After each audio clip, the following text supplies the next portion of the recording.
Yo, Yeah, it's dead in this town. You know, it's crazy. gotta shake things up. Yeah, For real. Let's go. Quiet nights, there is no sound. Who needs a life with no fun around? Quiet nights, can't feel a pulse, can't hear a heartbeat. It's time to wake up.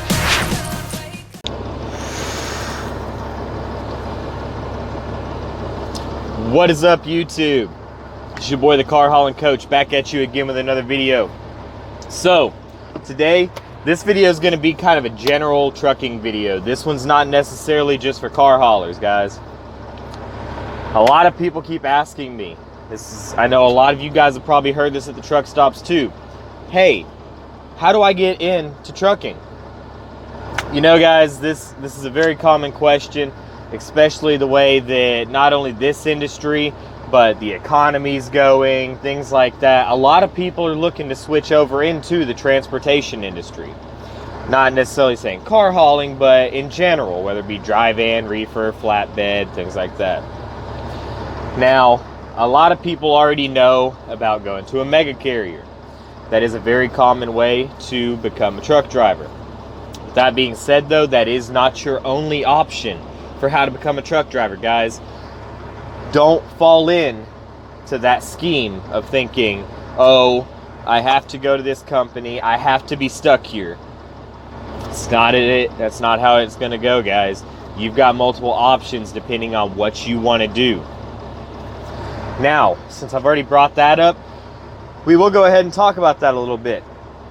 You can go to a mega carrier, or maybe even some smaller companies may offer their own CDL training program.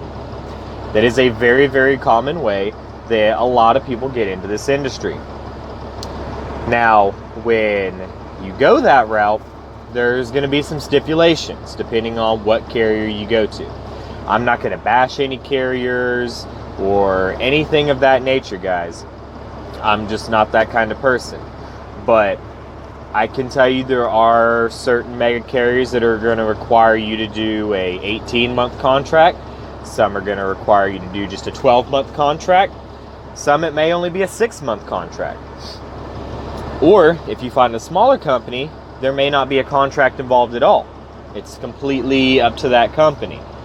As well, you're going to have to find out what company is going to fit you best, guys. Are you wanting to go into dry van? Are you wanting to go into flatbed? Because that's going to really narrow down your search when you're trying to find a company that's going to offer you a great CDL training program. Also, do you want to run solo? Do you want to run as a team? That's going to be another deciding factor.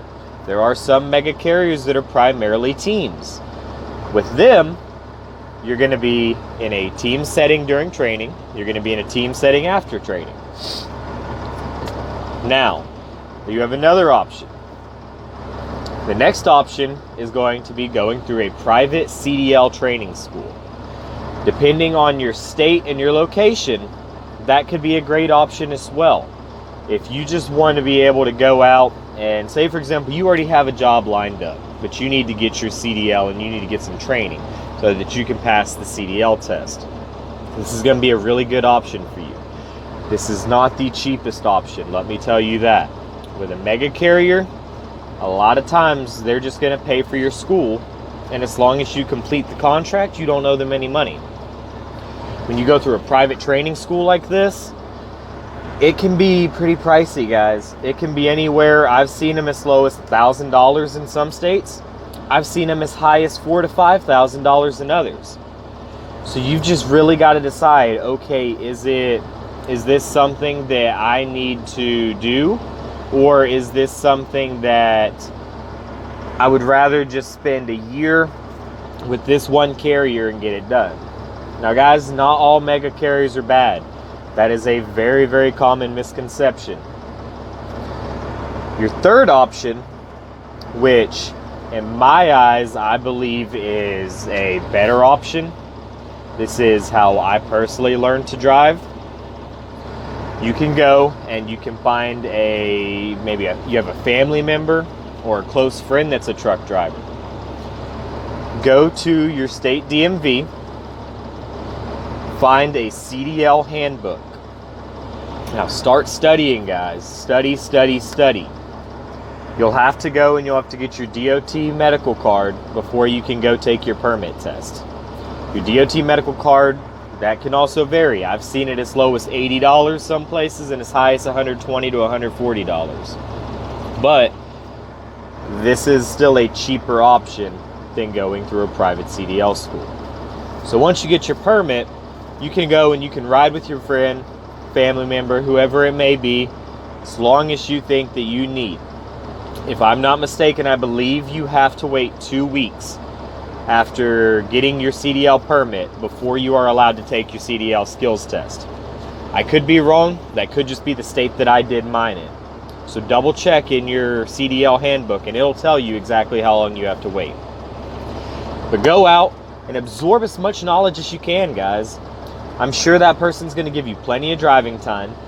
Make sure that you study your pre-trip as good as you possibly can. Go over it day and night, day and night. Do it 100 times if you have to.